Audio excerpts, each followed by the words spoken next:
The emergency klaxons shrieked through observation post Theta 9, and I swear by the 7 moons of Carthex, I nearly dropped my datapad into my morning nutrient paste. Commander Vrel's voice crackled over the comm system, each syllable dripping with the kind of confidence that comes from 300 successful planetary subjugations. All units, this is a Code Vermilion situation. We have identified the target facility. Educational Complex, Sector 7, Planet Designation Earth 3. Estimated resistance, minimal. Estimated casualties, 0. I exchanged glances with Corporal Thex across the tactical bay. His secondary eyes were doing that nervous flutter thing they always did before we invaded primitive worlds. And Earth? Oh, we'd been watching Earth for cycles now. Adorable little rock, with adorable little primates who barely managed to figure out combustion engines without blowing themselves up every other Tuesday. "Sir," I ventured, pulling up the surveillance feeds on my holographic display. "The thermal scans show approximately 30 life forms in the structure. Should we wait for reinforcement protocols?"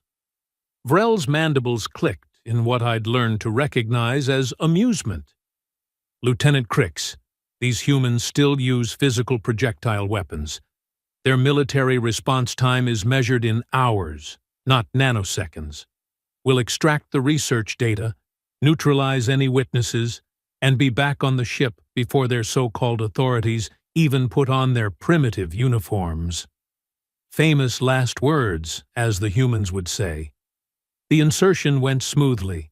I'll give us that much. Our cloaking technology rendered the dropships invisible to their laughably basic radar systems. We materialized outside what their databases identified as Westridge Community College, a small educational facility specializing in something called liberal arts, whatever that meant. The building was unremarkable by any standards. Red bricks, glass windows that wouldn't stop a level 1 pulse blast, and architecture that suggested the designers had given up halfway through and just slapped a roof on whatever they'd managed to build. Very human. "Thermal imaging confirms targets in room 204, reported Specialist Korn, her sensory stalks twitching as she analyzed the data streams. 17 life signs. Heat signatures consistent with young adult humans. One instructor figure at the front of the chamber. Perfect, Vrel hissed, his weapon charging with that distinctive whine that preceded so many successful operations. Remember, quick and clean. Stun protocols only until we secure the data cores. Then, full suppression. We breached the exterior wall with shaped resonance charges, silent, efficient, beautiful. The humans inside didn't even notice until we were already flooding into their corridor, our tactical formation absolutely flawless. I'd trained for this scenario 600 times in simulation.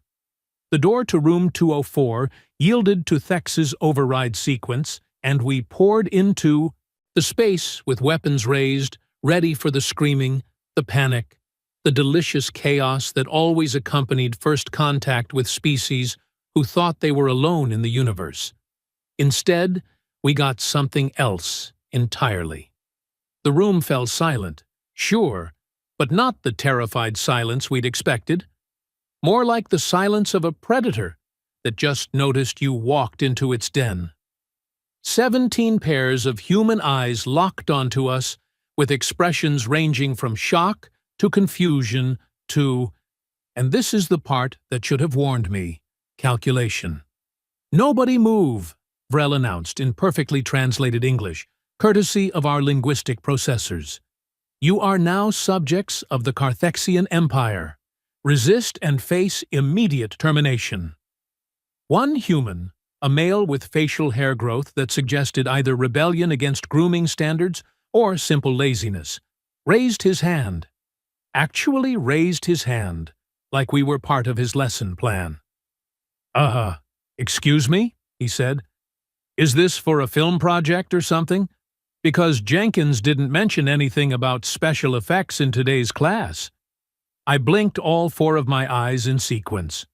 Was this human seriously asking if our military-grade invasion was a student production?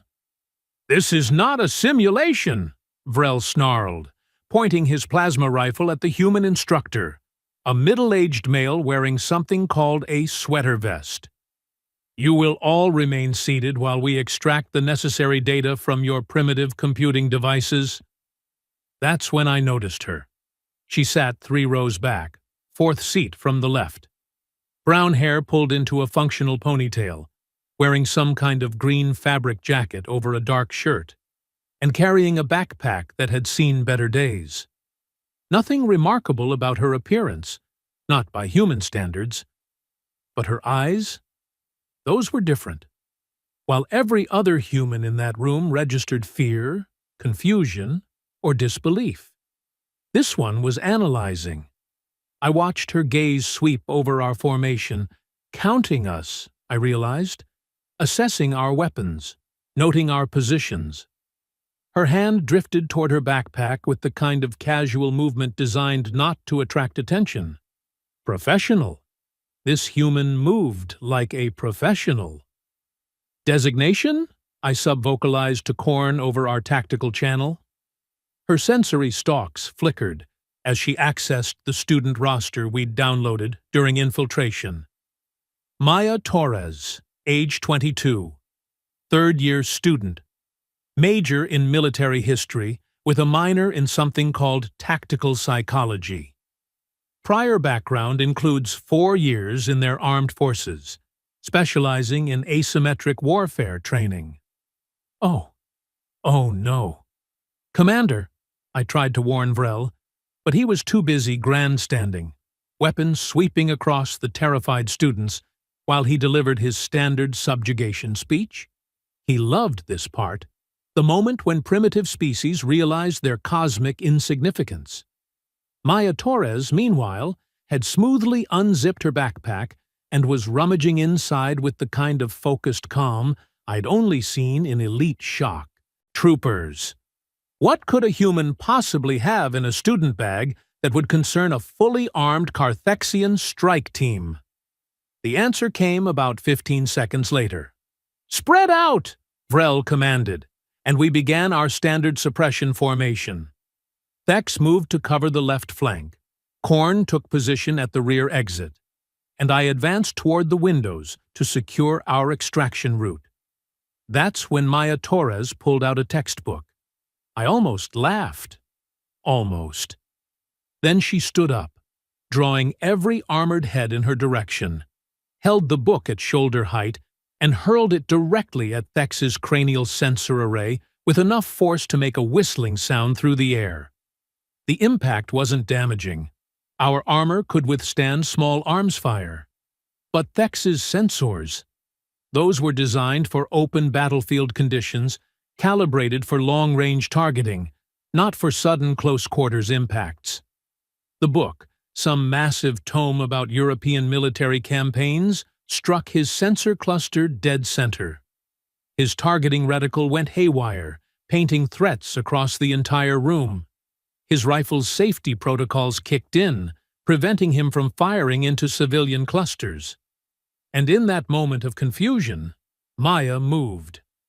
She dove behind a row of desks, yelling something in rapid English that our translators parsed as tactical commands. "Windows are cover. Those rifles need line of sight. Disrupt their formation. Go, go, go." And here's the thing about humans that we'd never quite grasped from our orbital observations. They're not individually impressive. Their technology is primitive, their bodies are fragile, and their lifespans barely register on the galactic scale. But get them in a group, give them a leader who knows what they're doing, and their pack bonding instincts kick in like some kind of ancient survival protocol. Suddenly, 17 terrified students became a coordinated resistance cell. Backpacks flew through the air, blocking our sensor sweeps. Desks scraped across the floor, creating improvised barriers. One particularly brave human male grabbed a chair and actually charged Specialist Korn, wielding it like some kind of primitive bludgeoning weapon. "Suppression fire!" Vrel screamed, and that's when everything went sideways. The plasma bolts lit up the room in strobing flashes of blue-white energy, but Maya had already orchestrated a response. She'd gotten the humans moving in patterns, chaotic to our sensors but clearly coordinated. They weren't running randomly. They were creating interference, blocking our clean shots, using their own bodies as mobile cover for each other. "Target the leader!" I shouted, finally identifying the real threat. I swung my rifle toward Maya's last known position, but she was gone. The human had somehow crossed 20 feet of open floor space during a firefight and taken cover behind a massive wooden desk that our sensors said was solid oak. Wood. Actual plant matter. And it was stopping our targeting locks because our weapons were calibrated for military-grade alloys, not organic classroom furniture. Thex finally cleared his sensors and opened fire at a cluster of students.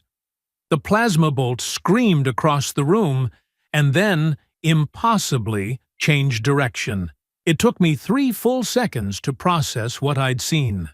One of the humans, a female with bright blue hair, had grabbed what looked like a metal trash can lid and angled it at precisely the right trajectory to deflect the energy burst into the ceiling. Since when could humans calculate plasma reflection angles under combat stress? "Fall back to defensive positions," Vrel ordered, and I could hear the uncertainty creeping into his voice. This wasn't how subjugations went. This wasn't how any of this was supposed to work. Maya Torres emerged from behind her desk fortress, and she was smiling. Actually smiling, like this was the practical examination she'd been training for her entire life. In her hands, she held what appeared to be a fire suppression device, one of those red cylinders humans kept in buildings for emergency purposes. "You want to know the problem with energy weapons?" she called out, her voice carrying across the chaos with surprising clarity. "They generate heat, lots of heat. And heat differentials? Those mess with your fancy sensors, something fierce." She triggered the fire extinguisher, and a cloud of white chemical foam exploded across our right flank. Korn's thermal imaging went completely blind. Vrel's environmental filters started screaming warnings about atmospheric contamination. And Thex? Poor Thex walked directly into a desk because his proximity alerts were lost in the sensory noise. The humans pressed their advantage. They had nothing but improvised weapons, textbooks, and chairs and computer monitors, but they wielded them with surprising effectiveness.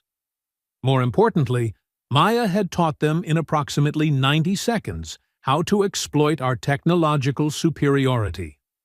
High-tech sensors meant vulnerability to environmental interference.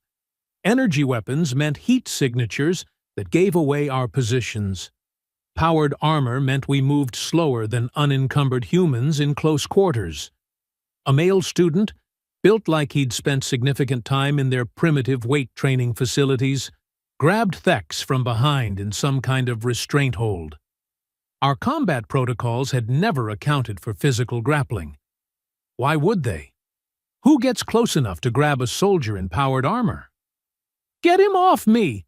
Thex bellowed, spinning and trying to shake the human loose, but the male had wrapped his legs around Thex's torso and was systematically blocking every sensor port he could reach with what appeared to be chewing gum. Chewing gum. We were being defeated by confectionery adhesive. I fired 3 suppression bursts toward the windows, trying to herd the humans into a kill zone, but Maya was already countering. She'd organized them into fire teams, actual tactical units, and they were moving with purpose. One group created distractions, another group flanked, a third group prepared improvised barriers. "Where did she learn this?" I demanded over the tactical channel. Korn's response came through garbled by static from the fire-suppressant chemicals. Her military record indicates deployment to 12 conflict zones, instructor certification in unconventional warfare, 3 commendations for tactical innovation under fire. "And we're attacking her classroom?" I screamed. "Her actual literal classroom where she teaches tactical psychology?" The irony was not lost on me, even as a student hit me with a 3-ring binder hard enough to crack my visor's heads-up display. Vrel was backing toward the door now, his confidence evaporating like his plasma rifle's cooling system. "Tactical retreat. All units fall back to the extraction point." "Sir, we can still complete the mission," I argued, more from pride than actual belief. "We just need to adapt our formation to account for close-quarters human tactics and environmental interference protocols, and possibly request heavy armor support from the ship and—" Another fire extinguisher went off, this one directly in my face. The foam blocked every sensor I had, turned my helmet into a useless bucket of error messages. I stumbled backward, crashed into something solid, probably Korn, heard her curse in 3 languages simultaneously. When I finally cleared my visor, blinking all 4 eyes rapidly to restore vision, I found myself staring at Maya Torres from a distance of approximately 2 feet. She held another textbook, this one titled Advanced Guerrilla Warfare Tactics, and she had cocked it back like a primitive projectile weapon. "Here's your reading assignment," she said, and then everything went dark. I woke up 17 minutes later according to my armor's chronometer, cable tied to a desk with what appeared to be computer cords, surrounded by 17 humans who looked absolutely delighted with themselves. My helmet had been removed, placed carefully on a nearby chair like some kind of trophy. Thex sat next to me, similarly restrained, his armor's power cell disconnected with embarrassing efficiency. Korn was conscious but clearly concussed, her sensory stalks limp and unresponsive. And Vrel? Commander Vrel, veteran of 300 successful planetary subjugations, sat with his back against the wall, hands bound, while a human male with glasses lectured him about the psychological impact of invasion trauma on civilian populations. The instructor, the one in the sweater vest, was on his communication device, speaking rapidly to what I assumed were local authorities. "Yes, I understand how this sounds. Alien invasion of my Political Science 301 class. Yes, I'm completely serious. They have actual space armor. Torres subdued them with office supplies. I don't know how long we can hold them. They have energy weapons. Please hurry." Maya Torres sat on her desk, legs swinging casually, that same analytical expression on her face. When she noticed I'd regained consciousness, she offered what humans called a smile. "So," she said conversationally, "let me guess. You picked this target because it looked soft. Small college, no military presence, easy data extraction, minimal resistance expected. Am I close?" I said nothing. Partly from pride, mostly from shock. "The thing about teaching tactical psychology," she continued, "is you learn to read attack patterns. You guys telegraphed your entire strategy the moment you came through that door. Standard suppression formation, over-reliance on technological superiority, 0 adaptation protocols for non-standard resistance. It's like you read the textbook on conventional warfare and then forgot humans wrote the book on unconventional warfare." "This was supposed to be a simple operation," I finally managed to say. "Yeah, well, I was supposed to have a quiet morning discussing Machiavelli's influence on modern political theory. Guess we both got surprised." She picked up my helmet, examining it with genuine curiosity. "This is actually pretty impressive technology. The sensor integration is way beyond anything our military has. But you know what? Technology doesn't win fights. Adaptation does. And you guys? You adapted like a species that's never faced real resistance before. Sirens wailed in the distance, getting closer. Human emergency response, probably accompanied by their military forces. I wondered what they'd make of their first confirmed extraterrestrial contact being 3 Carthexian soldiers hogtied by college students. For what it's worth, Maya said, her expression softening slightly, you probably would have succeeded at 99% of the targets you picked. Small colleges, research facilities, isolated communities, places where people weren't trained to fight back. But you got unlucky. You picked the one classroom on this entire planet where the instructor literally specializes in teaching people how to resist superior forces using inferior resources. She wasn't gloating, I realized. She was actually trying to be educational about it, like this was a lesson she wanted us to learn. Your empire is going to hear about this, I said, trying to salvage some dignity from the situation. Oh, I'm counting on it, Maya replied. Because here's the thing about humans you clearly didn't research thoroughly enough. We don't just fight when we're strong. We fight when we're weak. We fight when we're outnumbered.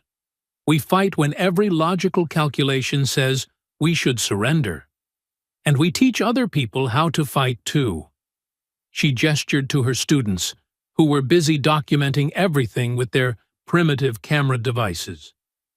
These kids are going to tell this story for the rest of their lives, about the day aliens invaded their classroom and got their asses handed to them by textbooks and fire extinguishers. And you know what? That story is going to spread through every human community, on every human world, until everyone knows that we're not easy prey. The blue-haired female who'd deflected the plasma bolt approached cautiously, still holding her trash can lid like a shield. Professor Torres, the cops are here. Also CNN, Fox, BBC, and what looks like every news organization in the Northern Hemisphere. Your phone has like 6,000 missed calls. Maya sighed, running a hand through her ponytail. Right, first contact protocol, going to be a whole thing. She looked back at me, and there was something almost apologetic in her expression. Look, I don't hate you guys personally. You were following orders, doing your jobs, but you need to take a message back to your empire. Earth isn't some backwater planet full of easy targets. We're survivors. We're innovators. And most importantly, we're stubborn as hell. The door burst open, revealing approximately 40 human security forces with weapons drawn. They looked simultaneously terrified and determined, a combination I was learning to recognize as quintessentially human. "Everybody stay calm," the lead officer shouted, which seemed like odd advice considering his hands were shaking so badly his weapon was creating a hazardous firing arc. "We're good," Maya called back. "Situation is contained. The visitors are restrained and disarmed. Nobody got seriously hurt except some furniture and Vrel's ego." "Her ego," Vrel muttered. "And it's not ego if you genuinely believe the intelligence reports." "Your intelligence reports said we were primitive," Maya countered. "That was your first mistake. We're not primitive. We're creative. There's a difference." As the security forces began carefully securing us for transport, I watched Maya Torres gather her textbooks, pack her bag, and prepare to face what would undoubtedly be the most significant first contact event in human history. She moved with the same calm efficiency she'd shown during the fight, like planetary-scale paradigm shifts were just another Tuesday in her academic career. The blue-haired student approached her, looking slightly dazed.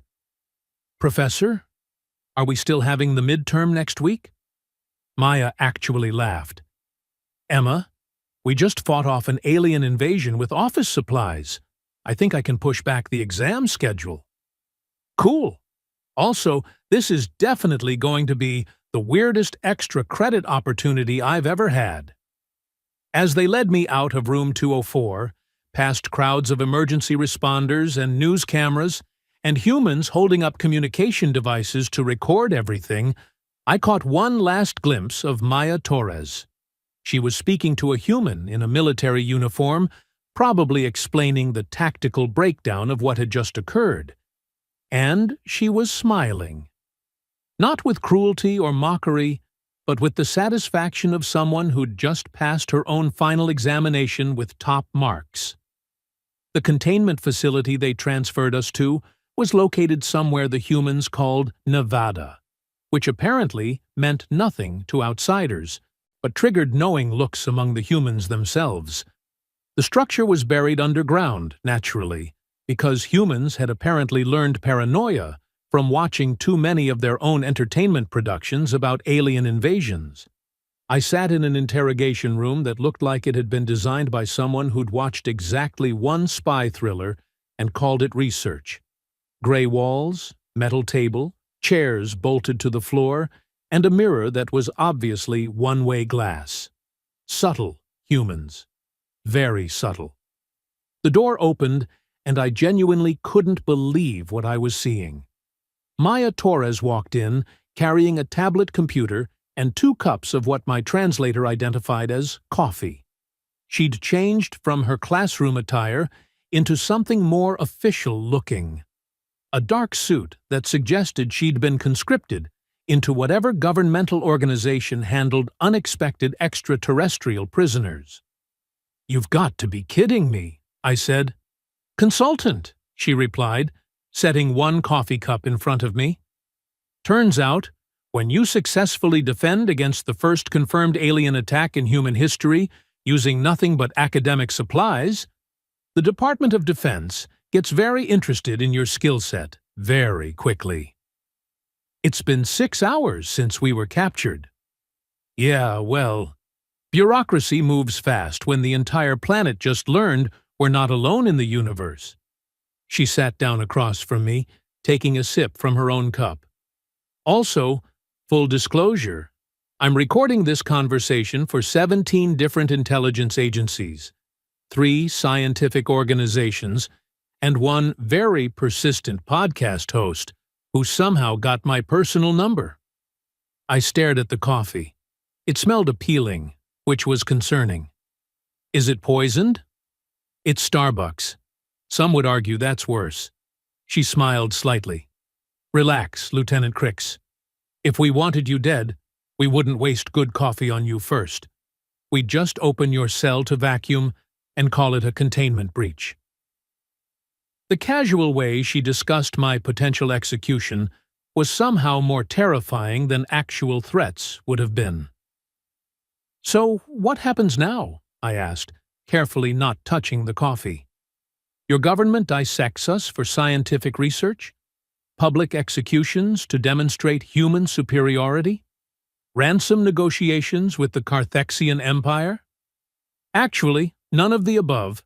Right now, we're in what diplomats call an extremely delicate situation." Maya pulled up something on her tablet. "Your ship is still in orbit.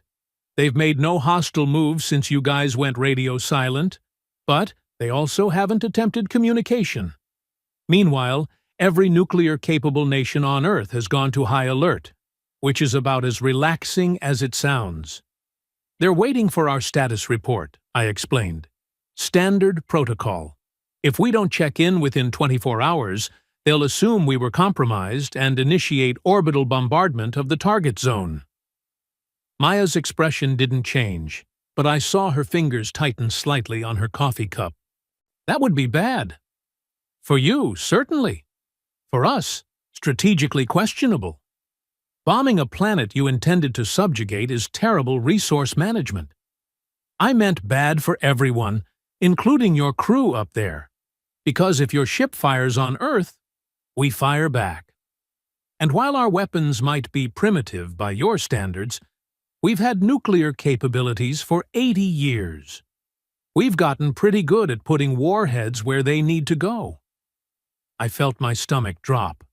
All 3 of them. Mutually assured destruction. You'd really trigger an interplanetary war over one failed reconnaissance mission?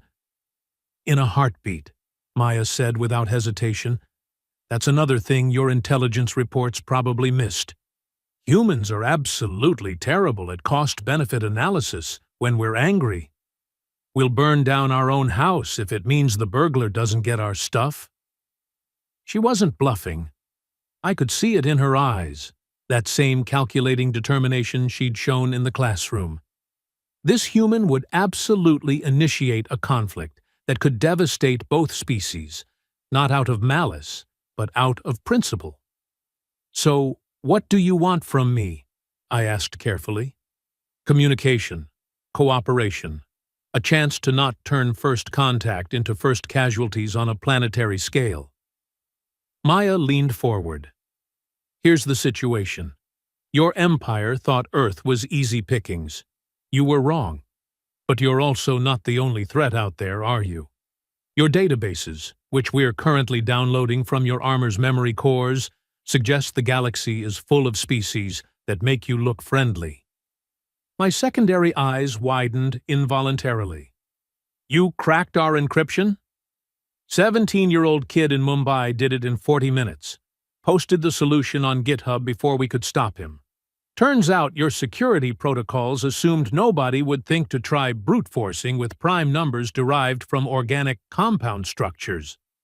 Very advanced, very sophisticated, completely unprepared for human stubbornness combined with undergraduate-level chemistry knowledge. I wanted to argue, but honestly, that tracked. So you know about the Vrex Collective, I said quietly. The harmonious swarm, the species that make Carthexians look like friendly neighbors. We do now, and we're reasonably terrified. Thanks for asking. Maya pulled up holographic images from our databases, showing various hostile species that controlled different sectors of the galaxy. But here's the thing about humans. We're really, really good at learning from our mistakes. You guys taught us that Earth is on the galactic radar now. That's valuable information. Scary, but valuable. You want an alliance, I realized. You want us to teach you about galactic politics, technology, defense protocols. I want to not have my species enslaved or exterminated because we were too primitive to defend ourselves. Yes, if that requires working with the people who just tried to subjugate us, then so be it. Pragmatism over pride. She fixed me with that analytical stare again. But here's what I need from you first. I need you to help me contact your ship and convince them not to blow up my planet. Think you can manage that? Before I could answer, alarms started blaring throughout the facility. Maya's tablet lit up with urgent messages, and her expression shifted from controlled calm to immediate concern. What's happening? I demanded. She was already moving toward the door. Your ship just powered up weapons systems. We've got maybe 15 minutes before they open fire. She looked back at me. So here's where we find out if you're actually interested in not being responsible for billions of deaths. Coming? They uncabled my restraints, but kept 2 armed guards flanking me as we rushed through corridors filled with panicking humans. Scientists, military personnel, government officials, all moving with the coordinated chaos of a species facing potential extinction. We ended up in a command center that looked like someone had combined a military operations room with a university computer lab. Screens everywhere, displaying everything from satellite feeds to social media posts to what appeared to be mathematical equations calculating orbital strike trajectories. Commander Vrel was already there, similarly guarded, looking even worse than I felt. Thex and Korn stood nearby, all of us watching the main display showing our ship hanging in orbit like a sword of destiny about to drop. They're charging plasma cannons, a human technician reported, her voice shaking. Targeting solutions locked on 17 major population centers. We're reading energy signatures consistent with strategic-level bombardment. Can we shoot it down? Someone asked desperately. Not before they fire, another human replied. Our missiles would take 8 minutes to reach orbital altitude. They can fire in 3. Maya stood at the center of the chaos, somehow radiating calm despite the impending apocalypse. Lieutenant Crix, I need you to send them a message. Tell them you're alive, mission was unsuccessful. Recommend immediate withdrawal and diplomatic negotiation. They won't listen to me, I said honestly. I failed the operation. My testimony is compromised. Then tell them something they will listen to. Maya's eyes locked onto mine. Tell them what you learned about humans today. Tell them that Earth isn't a subjugation target. It's a potential ally. Tell them that starting a war over one failed mission is strategically stupid. Captain Thorax doesn't respond well to being called stupid. Then let me talk to him. Every human in the room turned to stare at her. One of the military officers, an older male with more decorative metals on his uniform than seemed structurally sound, stepped forward. Professor Torres, with all due respect, you're a civilian consultant, not a diplomat. We have protocols for first contact situations. Your protocols were written assuming we'd have time to prepare, not 3 minutes to prevent orbital bombardment, Maya shot back. And I just spent 6 hours reading every piece of data we pulled from their systems. I know how Carthexian military command structures work. More importantly, I know how to talk to someone who just realized their easy operation turned into a complete disaster. She looked at Vrel. Commander, you outrank Crix. Will Thorax take your recommendation? Vrel's mandibles clicked nervously. Possibly. But I can't recommend alliance with a species that just humiliated my entire strike team with office supplies. The Empire would view that as weakness.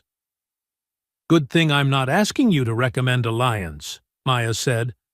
I'm asking you to recommend strategic withdrawal pending further intelligence gathering. Tell him Earth has capabilities that weren't in the initial surveys. Tell him we have military training, defensive technologies, and a willingness to take significant casualties to defend our territory. All of which is completely true. And if he demands proof, Maya smiled. Tell him to review the combat footage from your armor cameras. Tell him one human instructor neutralized 3 armed soldiers using textbooks and fire extinguishers. Tell him we cracked your encryption in 40 minutes, downloaded your entire database, and are currently reverse engineering your plasma weapons in 17 different laboratories across the planet. You're doing what? I blurted out. Okay. That last part is only partially true. We're mostly just staring at them in confusion, while various scientists argue about physics. But he doesn't know that. 2 minutes to firing solution, the technician called out. Maya grabbed a communication headset from the nearest console. Commander Vrel, open a channel to your ship. Now. What happened next was probably the strangest diplomatic negotiation in galactic history. Vrel, under Maya's whispered coaching, opened communications with Captain Thorax. The captain's face appeared on the main screen, looking exactly like I'd expected. Furious, confused, and deeply suspicious of the entire situation.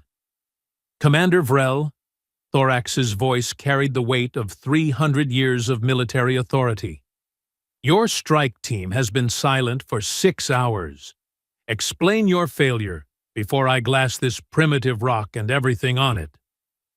Captain, Vrel began, and I had to give him credit. His voice was steady. Recommend immediate tactical withdrawal. Target species demonstrates unexpected military capabilities. Initial intelligence severely underestimated human defensive capacity and tactical adaptability. You were defeated by primitives? The disgust in Thorax's voice could have melted hull plating.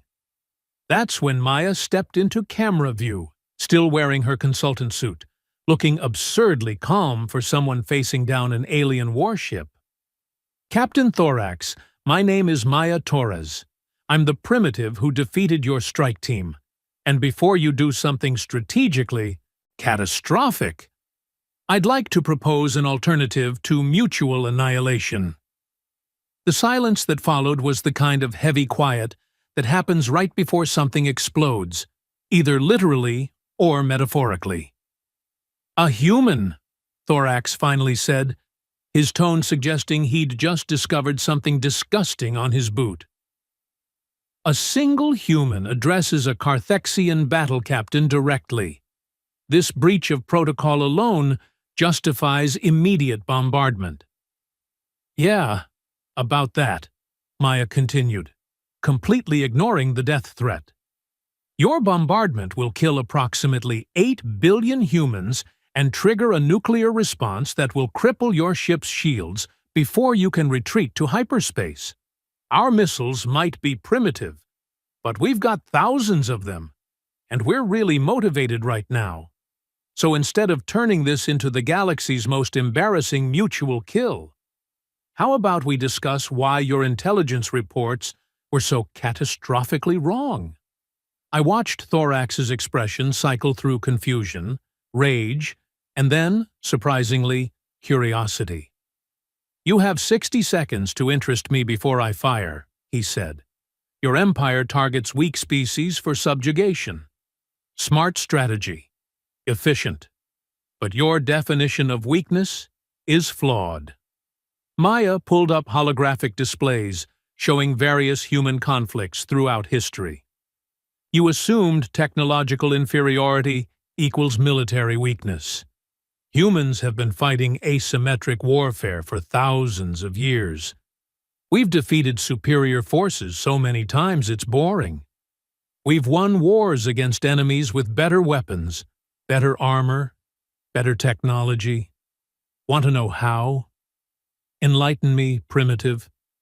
Adaptation, innovation, sheer bloody-minded refusal to surrender even when logic says we should.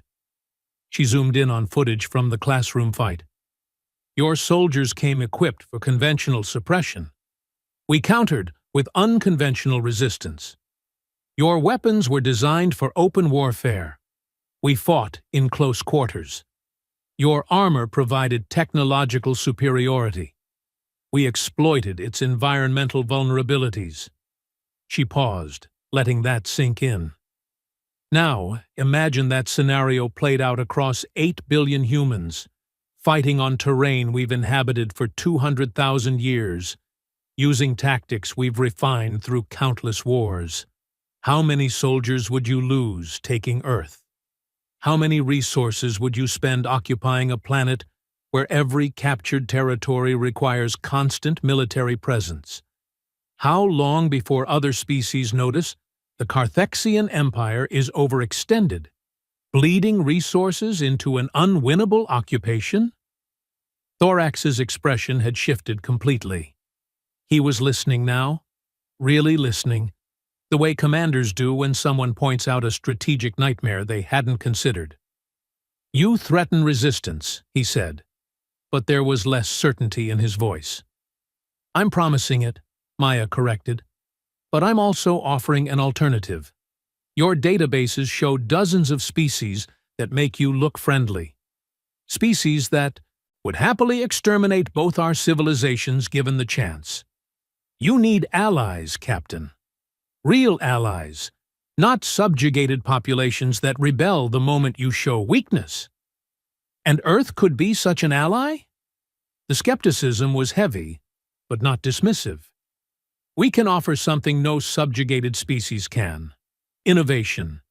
Humans excel at solving problems in unexpected ways. Your strike team learned that today. Imagine what we could accomplish working together instead of killing each other over a failed reconnaissance mission. The command center was absolutely silent, except for the hum of computers and the barely audible countdown to weapons discharge. I watched Thorax calculating, weighing options, considering scenarios. "You defeated 3 soldiers," he finally said. "Hardly evidence of planetary defense capability." Maya's smile was absolutely terrifying in its confidence. Those 3 soldiers had complete tactical surprise, superior weapons, advanced technology, and detailed intelligence about the target. They still lost. Now imagine 8 billion of us, prepared, armed, and really, really angry about invasion attempts. How confident are you in that math, Captain? Another long pause. Then Thorax made a gesture I recognized as data request. "Commander Vrel, confirm the human's account. Did a single primitive defeat your strike team using improvised weapons?" Vrel's mandibles clicked in what might have been embarrassment or respect. "Confirmed, Captain. Subject demonstrated advanced tactical knowledge, environmental adaptation, and leadership capabilities that neutralized our technological advantages. Her force multiplier effect turned 17 civilians into an effective combat unit within minutes. And our encryption?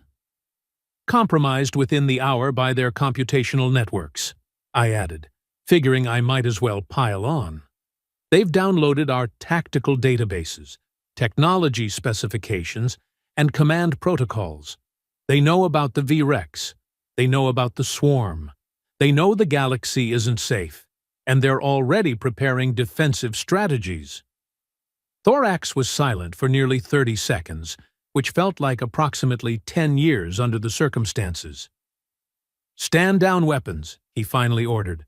"Commander Vrel, Lieutenant Crix, you will remain on the surface as diplomatic liaisons. Captain Thorax, out." The screen went dark, and the entire command center erupted in relieved chaos. Humans hugging each other, crying, laughing, some doing all 3 simultaneously. The military officer with the excessive medals looked like he wanted to either court-martial Maya or promote her, possibly both. Maya just stood there, looking exhausted and satisfied, like she'd just finished a particularly challenging final exam. "Did we just prevent an interplanetary war?" Thex asked, still processing everything. "We delayed it," Maya corrected. "Maybe permanently if we play this right. Maybe just until the next crisis. But today? Today we bought humanity. Time to prepare, and that's worth celebrating." She looked at me, extending her hand in that gesture humans use for formal greetings.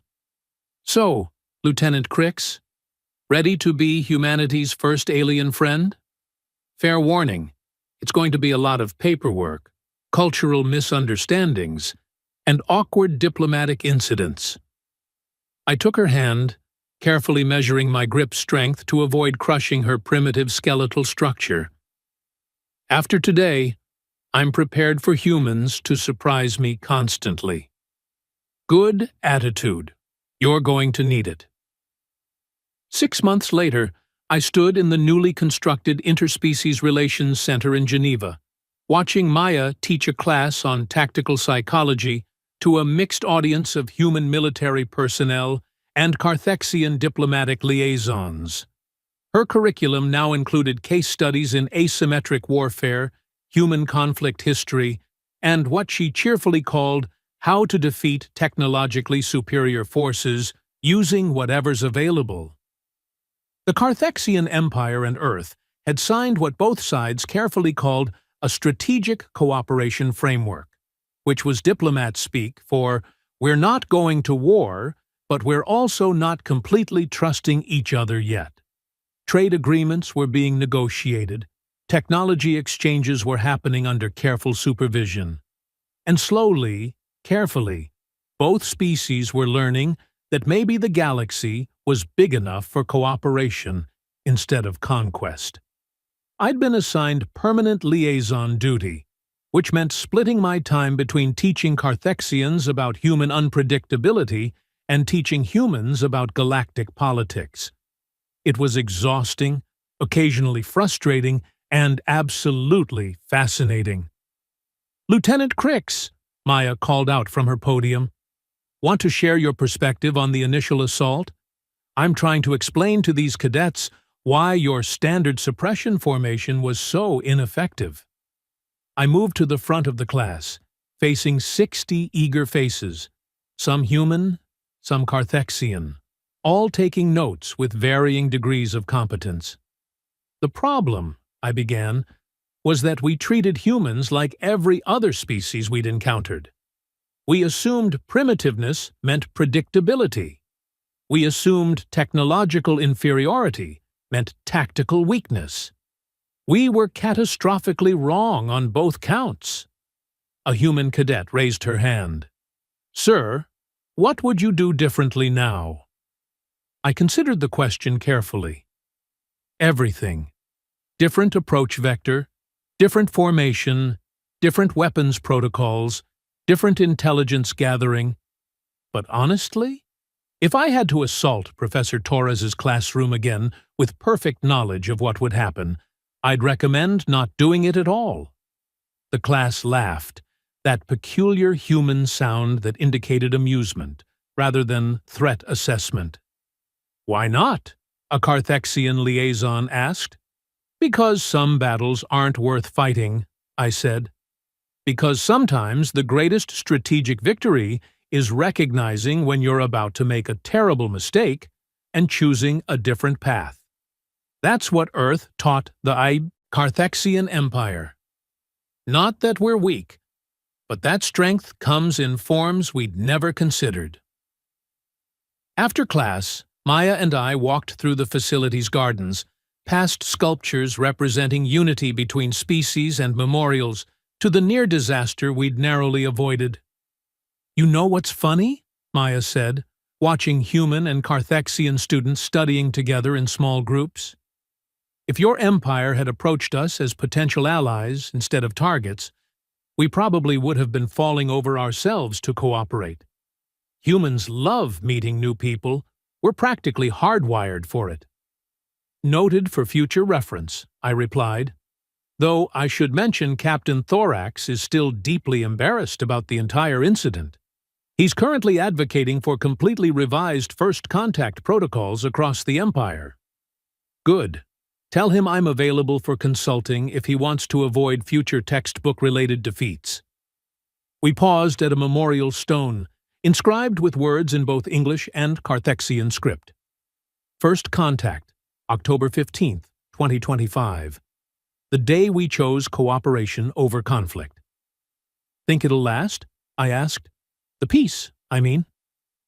Maya considered the question with her usual analytical approach. "Honestly, no idea. Humans are great at cooperation, but we're also excellent at finding new reasons to fight. And your empire has centuries of conquest programming to overcome. But you know what gives me hope?" "What?" "Every species in the galaxy that survived long enough to reach space did so because they learned to adapt. Humans adapted to survive on a planet that tried to kill us every day. Carthexians adapted to conquer a galaxy full of hostile species. Maybe, just maybe, we can both adapt to not being enemies." She smiled, that same confident expression she'd worn while defeating an alien invasion force with office supplies. "Besides, if we can survive first contact being an accidental classroom invasion defeated by textbooks, we can probably survive anything." I clicked my mandibles in amusement. "You humans have a saying about that, don't you? Something about what doesn't kill you? Makes you stronger," Maya finished. "Or in this case, makes you rethink your entire approach to galactic politics. Either way, I'm counting it as a win." As the sun set over Geneva, casting long shadows across a planet that had recently discovered it wasn't alone in the universe, I reflected on the absolute insanity of how first contact had actually played out. We'd come to subjugate. We'd been defeated by college students. And somehow, impossibly, that failure had opened the door to something better than anyone could have planned. Humans. Absolutely impossible to predict, remarkably difficult to defeat, and apparently surprisingly good allies once you stopped trying to conquer them. Who knew?